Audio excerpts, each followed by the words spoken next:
Welcome back everyone. आप सभी का स्वागत है टीसीएस पाठशाला यूट्यूब चैनल पे, जहां पे हम लोग एक पूरी सीरीज चला रहे हैं इंग्लिश की, मैथ्स की, रीजनिंग की, जीएस की, जहां पे आपके प्रतियोगी परीक्षाओं के लिए जितनी संभव मदद हो सकती है हम आपके लिए करने को तैयार हैं। हमारा पूरा टीम करने को तैयार है और हम लोग कर भी रहे हैं। लगातार 5 बजे से लेकर के 10 बजे तक आपकी ऑनलाइन क्लासेस होती हैं, जहां पे इंग्लिश की क्लास, हिंदी की क्लास, रीजनिंग, मैथ्स, जीएस ये कंप्लीट चल रहा है। तो चलिए, आज की ये जो क्लास है यहाँ पे हम लोग डिस्कस कर रहे हैं इंग्लिश के सेशन के बारे में। और इंग्लिश के सेशन में आज हम लोग जो पढ़ेंगे, आज हमारा जो वीडियो है ये लेक्चर नंबर 9 है। और 9th लेक्चर में हम लोग बात कर रहे हैं एक टॉपिक के बारे में, जो कि दूसरा टॉपिक है। एक टॉपिक हम लोग कंप्लीट कर चुके हैं, subject verb agreement. Basic verb complete हो चुकी है और उसके टेस्ट भी हो चुके हैं, क्वेश्चंस भी हो चुके हैं। सब्जेक्ट वर्ब अग्रीमेंट का ये तीसरा लेक्चर है, आई होप ना, 3rd लेक्चर या 4th लेक्चर होगा, आई होप 4th होगा, 3rd नहीं है, 4th लेक्चर है जहां पे हम लोग आपसे बात कर रहे हैं। और ये पूरी सीरीज बहुत ही बेनिफिशियल होगी उन सारे बच्चों के लिए जिनको आगे चल के एसएससी की परीक्षाएं देनी है या कोई भी ऐसी परीक्षा देनी है जिसमें ग्रामर एक इंपॉर्टेंट रोल प्ले करता है। ठीक है, तो आई होप क्लासेस को स्टार्ट किया जाए। और क्लास को स्टार्ट करने के पहले ना, बार बार मैं कहता हूं वही चुनावी विज्ञापन कि सीरीज के इस वीडियो को अगर आपने पहले से नहीं देखा है तो जाकर के प्रीवियस वीडियोस को देख लीजिए और इसे अपने दोस्तों तक, अन्य लोगों तक पहुंचाया करिए, ताकि हम लोग का ये प्रयास सार्थक रहे। तो जरूर कम से कम किसी व्यक्ति को फॉरवर्ड तो कर ही दिया करिए। ठीक है, चलिए क्लास को स्टार्ट करते हैं। और आज हम लोग सब्जेक्ट वर्ब अग्रीमेंट के ही 4th सेक्शन पे हैं, मतलब कि चौथा क्लास हम लोग आज डिस्कस करेंगे सब्जेक्ट वर्ब अग्रीमेंट से रिलेटेड। क्या पढ़ा था हम लोगों ने लेक्चर 3 में? लेक्चर 3 में हम लोगों ने सब्जेक्ट वर्ब अग्रीमेंट के बारे में मेनी ए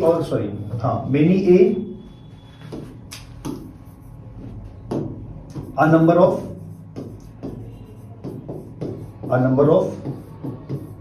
और द नंबर ऑफ के केस को पढ़ लिया था। इसके साथ हम लोगों ने बात की थी किसके बारे में? परसेंट ऑफ के बारे में और परसेंटेज ऑफ के बारे में। ऐसे ही हम लोगों ने बात की थी किसके बारे में? ईच के बारे में, एवरीवन के बारे में, राइट। और थोड़ी सी चर्चा हमारी आपकी हुई थी किस चीज को लेकर के? आइदर को लेकर के और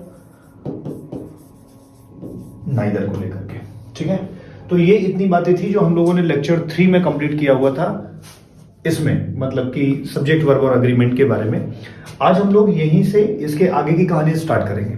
ठीक है, तो चलो, ये थी पूरी समरी। अगर आपने इन्हें नहीं पढ़ा हुआ है तो प्रीवियस वीडियोस पड़े हुए हैं प्लेलिस्ट में, आप उन्हें जाकर के पहले कंप्लीट कर लें और फिर आगे बढ़ें। ठीक है, क्योंकि एक टॉपिक कंटिन्यूटी में अगर समझते चलेंगे तो बेहतर समझ में आता जाएगा।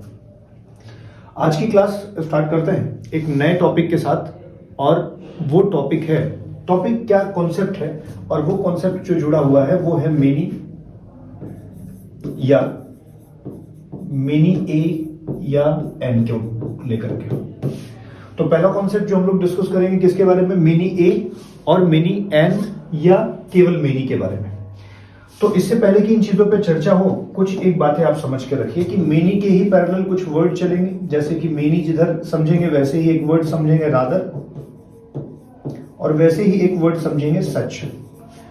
और ऑब्लिक करें तो मेनी के ही पैरेलल दो चीजें, या तो मेनी के साथ कभी कभार ए या कभी कभार आवश्यकता अनुसार एन लग जाएगा। ऐसे ही रादर के साथ भी कभी कभी रादर ए या रादर एन का प्रयोग कर दिया जाएगा। ऐसे ही कभी कभी सच के बाद ए अथवा सच एन, डिपेंड करेगा आगे कैसा वर्ड है, उसी के अकॉर्डिंग यूज करेंगे। तो हम एक कॉन्सेप्ट पे डिस्कस करेंगे, आप तीनों कॉन्सेप्ट को समझ लीजिएगा। तो हम आपको ये बताने जा रहे हैं कि अगर मान लीजिए कभी भी किसी वाक्य में मेनी ए या मेनी एन आ जाए तो कैसा करेंगे। तो इसके स्ट्रक्चर ऐसे बनेंगे, जैसे मान लीजिए कहीं पर मेनी लिखा हुआ है, तो मेनी के बाद जब कभी भी तुरंत कोई नाउन आता है तो ये हमेशा प्लूरल होगा। क्यों? क्योंकि मेनी प्लूरल है, और मेनी प्लूरल है तो उसके बाद आया हुआ नाउन भी कैसा होगा? प्लूरल होगा। और इसके साथ जो वर्ब भी आएगी वो कैसी होगी? प्लूरल ही होगी। तो मेनी के साथ आया हुआ नाउन कैसा? Plural. Many boys, many students, many policies, right, many leaders, many countries. और जब कभी भी दूसरे कॉन्सेप्ट में अगर बोले कि मेनी के बाद तुरंत ए या एन आ जाए और उसके बाद नाउन की डिमांड हो, तो मेनी के बाद ए और एन आ जाए और उसके बाद नाउन लिखना पड़े, तो चूंकि ए और एन सिंगुलर है ना, तो इसके बाद का नाउन भी कैसा होगा? सिंगुलर ही होगा। ध्यान रखिएगा, मेनी के बाद स्टूडेंट्स होगा लेकिन मेनी ए के बाद स्टूडेंट होगा। तो जैसे ही नाउन सिंगुलर होगा तो वर्ब भी कैसी कंसीडर करवाएगी? वर्ब भी कैसा वाक्य में लगेगा? वो भी सिंगुलर ही होगा, क्योंकि जैसे नाउन की बात करेंगे वैसा ही वर्ब यूज करी जाएगी। नाउन सिंगुलर तो वर्ब सिंगुलर, और नाउन प्लूरल तो वर्ब भी प्लूरल। तो ऐसे ही अगर मेनी की जगह पर रादर रख दें तो रादर के साथ तुरंत नाउन आएगा तो प्लूरल, रादर बॉयज और rather a boy, rather techniques, rather a technique, right. तो जैसे ही हम सच को भी लिख लें तो सच स्टूडेंट्स और या तो सच अ स्टूडेंट। तो जब कभी भी हम लोग इन सब बातों पे चर्चा करेंगे तो इट इज वेरी इंपॉर्टेंट कि हमें समझना पड़ेगा कि मेनी के तुरंत बाद नाउन आ रहा है या मेनी ए अथवा एन के तुरंत बाद नाउन आ रहा है। ठीक है, तो मेनी के तुरंत बाद नाउन और मेनी ए अथवा एन के तुरंत बाद नाउन पे इतनी बातें ध्यान रखनी है कि कैसे चीजें काम कर रही हैं। अगर मैं इसके एग्जाम्पल्स, ये इतना कॉन्सेप्ट समझ में आया कि नहीं सभी को, कि मेनी के साथ कैसा नाउन कैसी वर्ब और मेनी ए के बाद कैसा नाउन और कैसी वर्ब यूज करेंगे। तो जैसे मानो अगर एक सेंटेंस लिखा हो, यहां पे लिखा हो कि मेनी और फिर यहां पे लिखना हो टीचर और टीचर्स, मेनी टीचर और मेनी टीचर्स, ठीक है, और मेनी टीचर और मेनी टीचर्स के बाद लिख दिया जाए कि हैव बीन इनवाइटेड। तो many teachers have been invited लिखा हुआ है और एक सेंटेंस और लिखा हुआ है कि मेनी अ टीचर और टीचर्स हैज और हैव बीन इनवाइटेड। ठीक, डन। तो जैसे ही हम लोग दो सेंटेंस लिखे हैं और इन दोनों सेंटेंसेस को अगर हम लोग रूल पे इंप्लीमेंट करें तो एक बात, यहां मेनी कैसा है? प्लूरल है, और मेनी प्लूरल है तो फिर यहां पे नाउन भी कैसा होना चाहिए? प्लूरल होना चाहिए। मतलब ये वाला करेक्ट और ये वाला इनकरेक्ट हो जाएगा। और जैसा नाउन लिख रखा है, जैसा नाउन लिख रखा है वैसे ही वर्ब यूज करेंगे, हैव, तो ये भी करेक्ट है। तो इस तरीके से अगर हम लोग देखें तो मेनी के साथ टीचर और टीचर्स में से टीचर्स हो जाएगा और उसके बाद हैव हो जाएगा। यहां पे देखें मेनी ए आया हुआ है ना, तो मेनी ए के बाद फिर टीचर और टीचर्स में से ए सिंगुलर तो फिर टीचर भी सिंगुलर, और फिर वहां पे वर्ब भी कैसी? सिंगुलर। तो मेनी और मेनी ए के बारे में कॉन्सेप्ट्स क्लियर हो गए। अगर इन्हीं को हम लोग कुछ और एग्जांपल्स में देखें तो जैसे मैं बोलूं सच अ बॉय ना, या सच ए न लिखे तो हम लोग क्या लिखेंगे? सच बॉय की सच बॉयज। तो ऑब्वियस सा बात है, क्या लिखेंगे? सच बॉयज। और जब सच आ जाएगा तो फिर बॉय या बॉयज में से किसको चूज करेंगे हम? सच अ बॉय। रादर, रादर के बाद अगर तुरंत स्टूडेंट या स्टूडेंट्स में से चूज करना पड़ेगा तो रादर स्टूडेंट्स बोलेंगे, और रादर ए और एन लग जाएगा तो रादर आ स्टूडेंट हो जाएगा, ना कि स्टूडेंट्स। अग्री? तो ये बहुत ही कॉमन सी बातें हैं जिन्हें आप आसानी से समझ जाएंगे कि मेनी ए और मेनी एन के साथ कैसे नाउन यूज होता है और मेनी के साथ कैसे नाउन यूज होते हैं। तो आई होप इतनी बातें आपको एकदम क्लियर समझ में आ गई होंगी। बताइए अगर कोई दिक्कत हो, कोई परेशानी हो, कुछ पूछना हो आपको।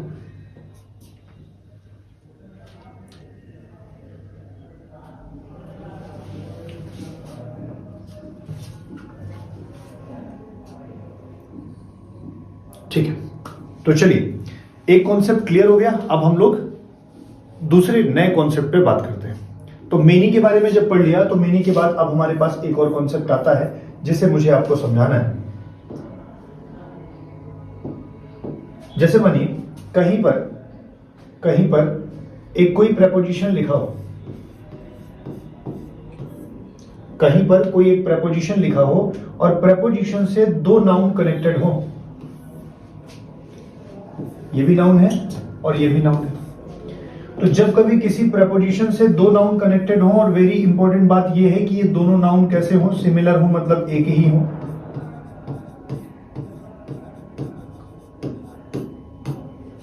या मैं ऐसे कह दूं कि व्हेन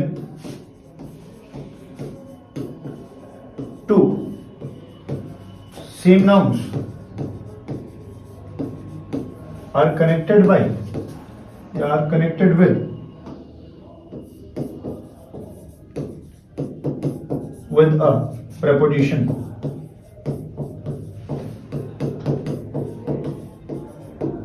तो जब कभी भी दो एक ही नाउन किसी प्रेपोजिशन से ऐड हो जाए, मतलब कि जोड़ दिए जाए, तो हमेशा ध्यान क्या रखना है, हमेशा की बात कर रहा हूं, मतलब ऑलवेज यही कॉन्सेप्ट चलेगा कि ये नाउन हमेशा और हमेशा कैसा होगा, सिंगुलर होगा। दोनों नाउन सिंगुलर होंगे, दोनों नाउन हमेशा सिंगुलर होंगे। और दोनों नाउन ही सिंगुलर नहीं होंगे, बल्कि इनके साथ जब हम वर्ब यूज करेंगे तो वो वर्ब भी कैसी होगी, सिंगुलर ही होगी। अगर किसी प्रेपोजिशन से दो एक ही नाउन जोड़ दिया जाए, मतलब प्रेपोजिशन के आगे भी वही नाउन हो और प्रेपोजिशन के बाद भी वही नाउन है, तो जब कभी किसी प्रेपोजिशन से दो नाउन जोड़ दिए जाते हैं तो वो दोनों नाउन हमेशा सिंगुलर होंगे। और दोनों नाउन हमेशा सिंगुलर होंगे, साथ ही साथ उसके जो वर्ब आएगी वो भी हमेशा कैसे यूज करी जाएगी, सिंगुलर वर्ब ही यूज करी जाएगी। अब अगर मान लीजिए मिस्टेक्स बनाएगा एग्जाम, तो कैसे बनाएगा, ये दोनों सिंगुलर रख के वर्ब प्लूरल कर दे, या तो इन दोनों को प्लूरल करके वर्ब प्लूरल कर दे।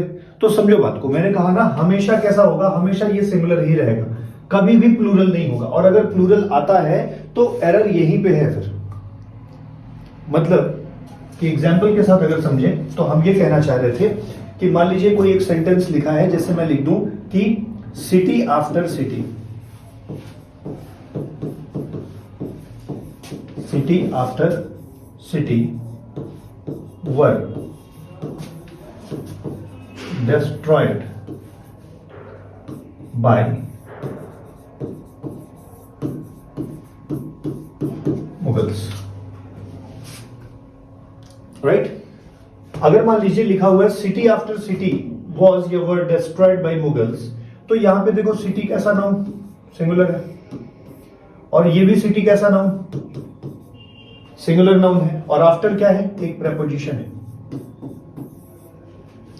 तो एक प्रेपोजिशन से दो एक ही नाउन जुड़े हुए हैं, देखो ये दोनों सेम है कि नहीं है। तो क्या ये कंडीशन सेटिस्फाई कर रही, ये कंडीशन सेटिस्फाई कर रही।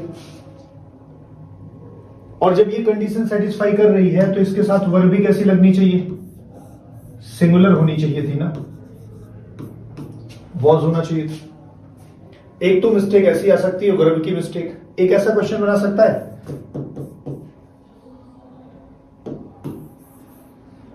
ऐसे क्वेश्चन बना देगा, विलेज आफ्टर विलेज या विलेजेस आफ्टर विलेजेस, ऐसा कर लेते हैं, विलेजेस आफ्टर विलेजेस वर फ्लडेड ना विद वाटर।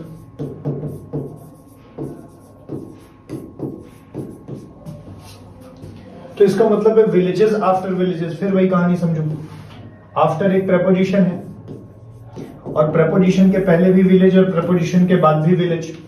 तो जब किसी एक प्रेपोजिशन से दो एक ही नाउन जोड़ दिए जाएं तो वो दोनों नाउन हमेशा कैसे होने चाहिए थे, सिंगुलर होने चाहिए थे। मतलब कि विलेजेस नहीं हो सकता, हमेशा क्या होगा, विलेज होना चाहिए था। तो इसको कैसा ठीक करेंगे भाई, विलेज कर देंगे, और यहां पे भी कैसा कर देंगे, विलेज कर देंगे। और क्योंकि दोनों सिंगुलर होंगे तो वर्ब भी कैसी होगी, सिंगुलर होगी, मतलब इसको वॉज कर देंगे और पूरा सेंटेंस करेक्ट हो जाएगा, village after village was flooded with water. Done. तो बताइए क्या इस कॉन्सेप्ट में भी कोई दिक्कत हुई कि आपको, अगर दो नाउन किसी एक प्रेपोजिशन से ऐड कर दिए जाएं तो कौन सी वर्ब लगेगी, कैसा प्रेपोजिशन कैसा प्रोनाउन लगेगा। पहले ही क्लास में बात हुआ था, जैसा सब्जेक्ट वैसा वर्ब और वैसे ही प्रोनाउन का यूज कर देंगे। तो आई होप आपको ये बातें भी एकदम क्लियर होंगी। ये जो दूसरा कॉन्सेप्ट हमने पढ़ा था ये बात भी एकदम क्लियर हो गई होगी। मतलब मैं बात कर रहा हूं इस वाले कॉन्सेप्ट की। क्या ये पूरी तरह से समझ में आ गया जो कॉन्सेप्ट नंबर 2 था? डन। और अगर आपको इतनी बातें समझ में आ गई तो बताइए, कमेंट बॉक्स में बताइए कि आपको समझ में आया। यस लिखिए। अगर आपको ये क्लियर हुआ, आपको लगता है कि चीजें बेहतर चल रही हैं, आपको ये लग रहा है कि चीजें समझ में भी आ रही, ठीक है, तो कमेंट के थ्रू बताइए एटलीस्ट कि कैसा चल रहा है। कोई दिक्कत हो तो पर भी बता दीजिए।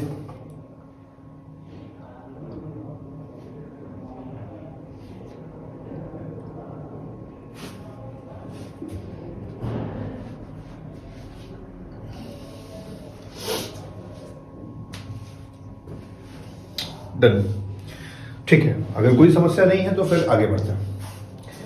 अब हम लोग आज की ही क्लास में कॉन्सेप्ट नंबर 3 की बात करते हैं, मतलब कि एक अलग नियम।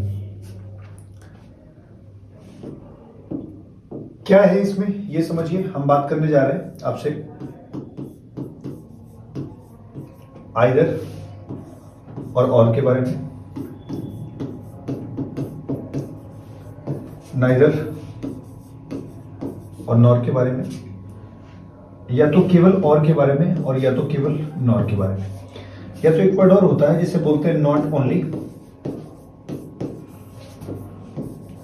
बट, या कभी कभी बट ना आकर के बट ऑल्सो पूरा आ जाता है, राइट।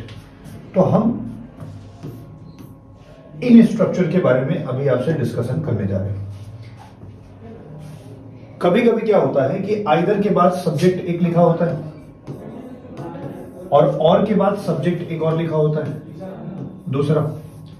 ऐसे ही नाइदर के बाद सब्जेक्ट 1 लिखा होगा और सब्जेक्ट 2 लिखा होगा नॉर के बाद। कभी कभी आइदर नाइदर नहीं आएगा तो सब्जेक्ट 1 यहां लिखा होगा और सब्जेक्ट 2 यहां लिखा होगा। ऐसे ही सब्जेक्ट 1 और subject 2 in the same place, subject 1 और सब्जेक्ट 2। अगर कभी भी आइदर के साथ या आइदर और के साथ दो सब्जेक्ट जोड़ दिए जाए तो हम पहले वाले को सब्जेक्ट 1 और सब्जेक्ट 2 कहेंगे, राइट। ऐसे ही ये सारे स्ट्रक्चर आपको समझ में आ रहे होंगे कि इनसे दो सब्जेक्ट ऐड कर दिए जाएं। तो ध्यान रखने वाली बात ये है, जो इंपॉर्टेंट इशू है वो जो समझना है वो ये समझना है कि इनके बाद होगी वर्ब की डिमांड। इनके बाद होगी वर्ब की डिमांड। तो जब कभी भी ऐसे स्ट्रक्चर मिले, जब कभी भी ऐसे स्ट्रक्चर्स मिले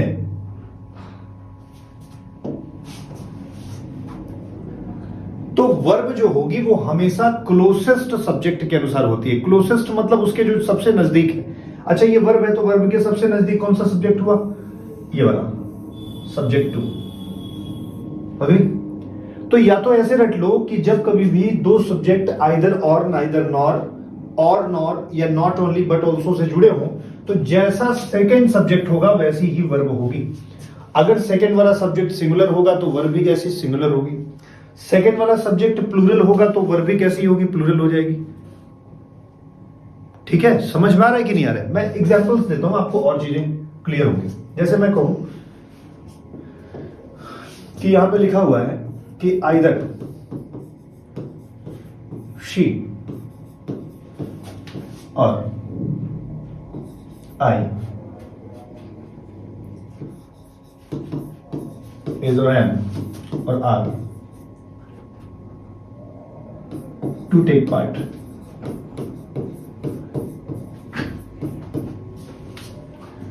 एक और सेंटेंस लिख लें, जैसे मैंने कहा neither you nor he were punished।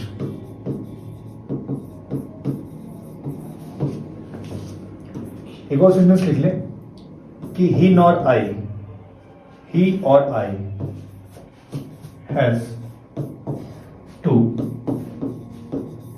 pay the price। एक और सेंटेंस लिख लें, you or your brothers are going to face the music। You or your brothers are going to fake face, this is face. Face the music एक phrase है जिसका मतलब होता है टू गेट पनिशमेंट, राइट। एक और सेंटेंस है जहां पे लिखा हुआ है कि not only he but his friends, ना हिज फ्रेंड्स, आगे लिख देते हैं सेकंड कलर चेंज करके, याद रखिए, have scored good marks. So these are sentences जो पीछे के स्ट्रक्चर के बेस पे हैं। पहले उस स्ट्रक्चर को देख लीजिए, फिर सेंटेंसेस को देखिए। अगर कभी भी दो सब्जेक्ट आइदर और से जोड़ दिए जाए, नाइदर नॉर से जोड़ दिए जाए, केवल और से जोड़ दिया जाए, या केवल नॉर से जोड़ दिया जाए, या नॉट ओनली बट या not only but also say जोड़ दिया जाए, तो जो सेकंड सब्जेक्ट होगा उसी के अकॉर्डिंग वर्ब को यूज करेंगे। इसका मतलब ये कह रहा है कि अगर यहां पे देखें तो हमें पता चल रहा है कि यहां पर एक सब्जेक्ट ये हो गया और एक सब्जेक्ट ये हो गया, लेकिन सेकंड वाला सब्जेक्ट आई है तो वर्ब भी किसके अकॉर्डिंग होगी? आई के अकॉर्डिंग होगी। अगर सेकंड सेंटेंस में देखोगे तो कि यू नाम का सब्जेक्ट है कि ही नाम का सब्जेक्ट है, तो भैया ही के हिसाब से यहां पे वॉज लगेगा। सेकंड सब्जेक्ट के अकॉर्डिंग यूज करोगे ना। देखो नाइदर नॉर से जुड़ा हुआ दो सब्जेक्ट, सेकंड वाला मेन सब्जेक्ट माना जाएगा। प्रोनाउन भी उसी सेकंड सब्जेक्ट के अकॉर्डिंग लगाओगे और वर्ब भी उसी सेकंड सब्जेक्ट के अकॉर्डिंग ही लगाओगे। ही और आई दो सब्जेक्ट, आई मेन सब्जेक्ट माना जाएगा तो हैज टू होगा या हैव टू होगा? तो हैव टू होगा। ऐसे देखो यू और योर ब्रदर्स, तो सेकंड सब्जेक्ट बहुवचन का है, प्लूरल है, तो यहां पर प्लूरल लगा हुआ है। सेंटेंस में कोई दिक्कत नहीं है क्योंकि वर्ब और सब्जेक्ट मैच कर रहे हैं। अगले सेंटेंस को देखोगे, नॉट ओनली के साथ एक सब्जेक्ट ही है और दूसरा उसका हिज फ्रेंड्स है, तो सेकंड सब्जेक्ट प्लूरल है, तो यहां पर भी प्लूरल वर्ब लगी हुई है। ठीक है, सेंटेंस ऑलरेडी करेक्ट है। तो आप देख पाएंगे कैसे नाइदर नॉर, आइदर और के केसेस होंगे और या नॉर के केसेस होंगे, या तो कभी कभी नॉट ओनली और बट ऑल्सो के केसेस होंगे। तो कैसे चीजों को टैकल करोगे, कैसे समझोगे? अब देखो, अगर ये वर्क करता है तो क्रिया भी इसके अकॉर्डिंग होगी, तो प्रोनाउन भी इसी के अकॉर्डिंग होगा। तो जब कभी इन कर्ताओं से, जब कभी इन शब्दों से, इन कंजंक्शन से दो सब्जेक्ट जोड़ दिए जाएं, तो सेकंड वाला सब्जेक्ट मेन मानना और उसी सेकंड वाले सब्जेक्ट के अकॉर्डिंग ही वर्ब को लगा देना। डन? बात समझ पा रहे हो कि नहीं समझ पा रहे हो? बताओ भाई, क्लियर है क्या? ये पूरी बातें क्लियर है? बताइए, क्या एक एक बात आपको समझ में आई? ये जो कॉन्सेप्ट हम लोगों ने बात किया, इस पे आपको कोई दिक्कत है क्या? कुछ समझना है, कुछ बात करनी है तो बताओ।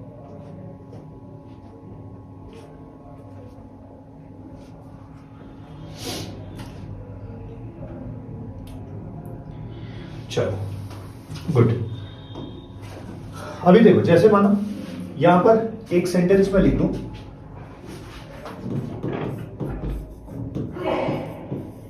Either of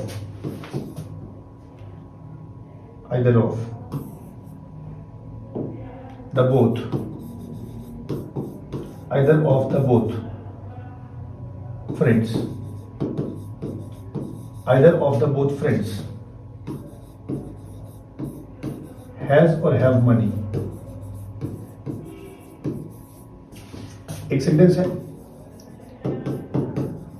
neither of them was a cheat. एक सेंटेंस और लिखा हुआ है, one of 100 students was ever coming to fight। एक और सेंटेंस लिखा हुआ है, some of them has or have courage to speak। Some of them have courage to speak। ऐसे एक सेंटेंस लिख लें, any of those boys is और आर आस्किंग फॉर हेल्प। एक और सेंटेंस लिख लेते हैं।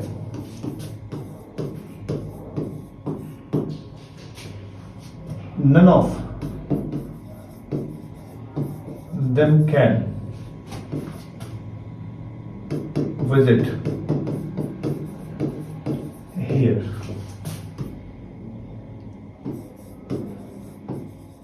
Every one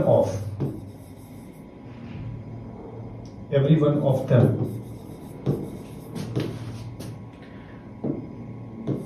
is or are my friends. Is or are my friend.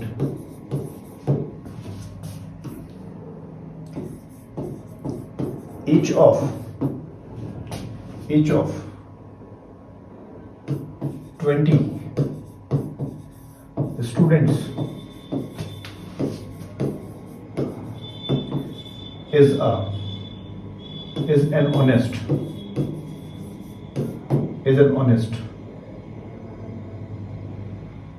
Boy. नहीं, तो हम लोगों ने काफी सेंटेंसेस लिख रखे हैं। एक तो आइदर के साथ और वाला केस पढ़ा ही दिया। अभी थोड़ा सा एक नया कॉन्सेप्ट बताते हैं आपको कि कभी कभी क्या होता है कि एक वाक्य में ना स्ट्रक्चर सब्जेक्ट का कुछ ऐसा मिलता है। देखो,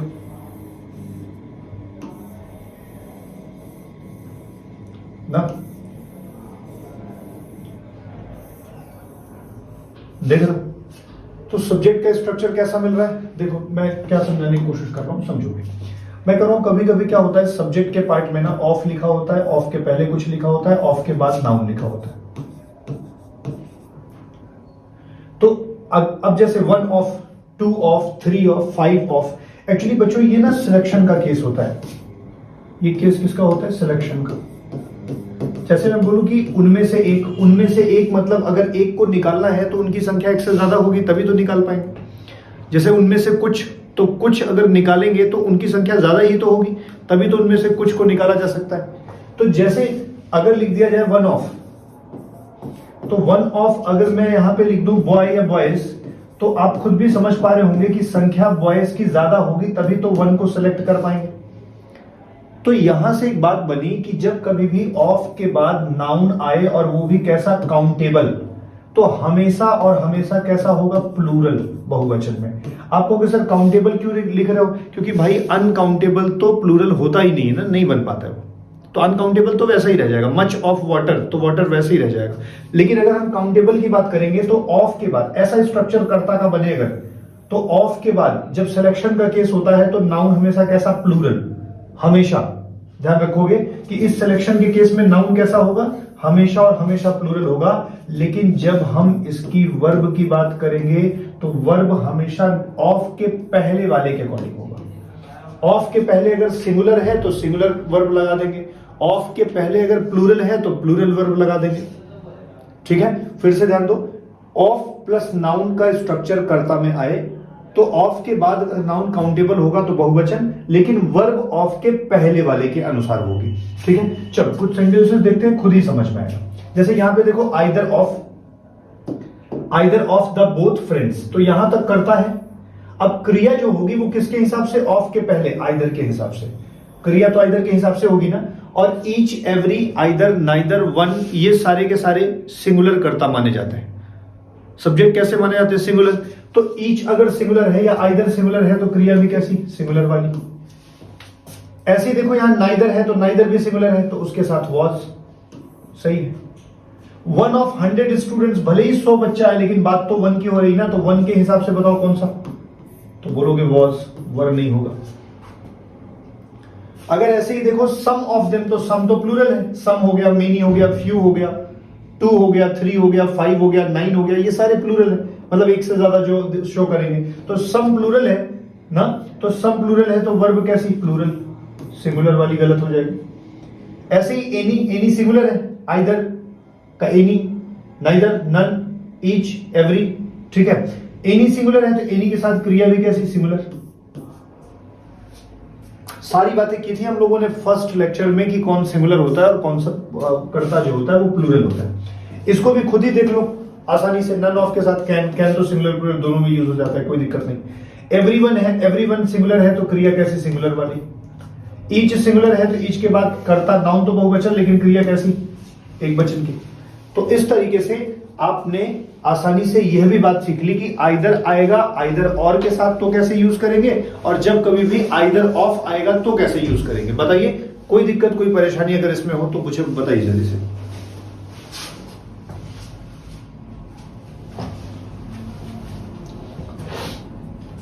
चलिए जल्दी से बताइए, अगर कोई समस्या आपको इसमें आ रही हो या कोई चीज नहीं समझ में आ रहा हो तो बताओ, उसको दोबारा बता दें।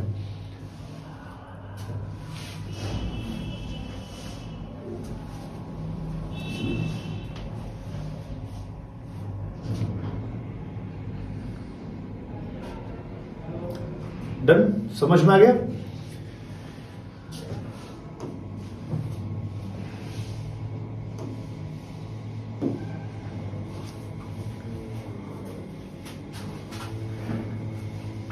चलो एक बात ध्यान रखोगे, लास्ट कॉन्सेप्ट है कॉन्सेप्ट नंबर 5 ना।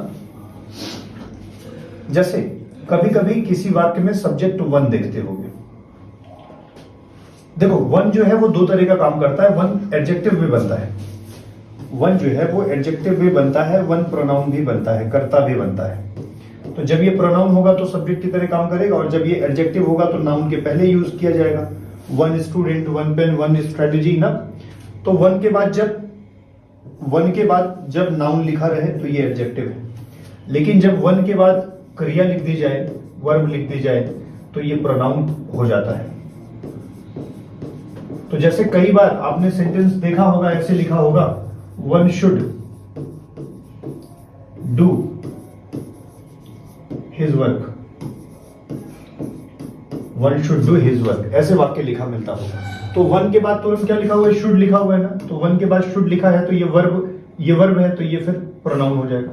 तो जब कभी भी वन प्रोनाउन की तरह यूज हो जाए